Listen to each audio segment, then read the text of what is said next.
I have never regretted showing kindness to others, including during those times when, for various reasons, I didn't feel like doing so. But I do regret those times when I failed to act kindly or speak kindly, given the power and opportunity to do that. Being on the receiving end of unkindness has actually been one of my teachers. I remember serving in one role for 4 years in a particular position, and generally a lot of things were going well, but I had one antagonist bent on telling me everything that was wrong with me according to him. After a visit, when he featured my failures complete with anonymous quotes from others, quips he read from a piece of paper he pulled from his pocket, I felt ambushed. And I had little experience or skill dealing with attacks at that time. Within a year, I left that role, and though I had other reasons for moving on, my encounters with that individual caught me off guard and added a callus or two to my soul. I think we are motivated either by faith or by fear. Fear of change, fear of losing control seemed to motivate my friend and created his list of shortcomings. Not that I lacked growth areas, but his ambush was general condemnation rather than targeted, helpful insight. When people you lead feel afraid, they might fling words at you that stick for a while.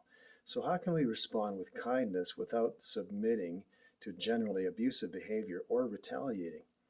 Do we react in fear or respond with faith? Fear motivates us to retaliate, make the relationship into a competition that we have to win. Faith is confident in our own value while allowing room to grow. Faith sees the other person's value and potential and tries to build him up or her. In my worldview, faith sees the self and other persons as expressions of the image of God, something truly sacred. If you're in a leadership or supervisory role of any kind, you might become the object of someone's verbal attack. Remember that sometimes even the most aggressive criticism contains something helpful. And a kind reply can diffuse a tense situation as well as help you become better at what you do. Here are just a few kind and helpful replies. First, how can I serve you better? Sometimes the other person is frustrated and just needs to be heard. When you ask this question, they might not have an answer because you might not be the problem. However, asking this helps others explain what they are looking for. Another question we might ask is, how may I better help you serve? This emphasizes that the other person is part of the team. Asking this helps others see that they have something to contribute rather than seeing themselves merely as consumers of whatever your organization offers.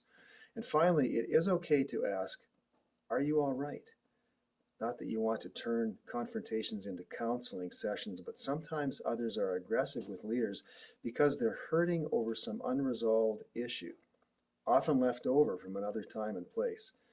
None of these questions are magic, guaranteed to end a conflict. However, used with great care and attentiveness to the other person, they can be helpful tools for navigating relationships that get stuck. To the best day of your life, I hope your conflicts go well.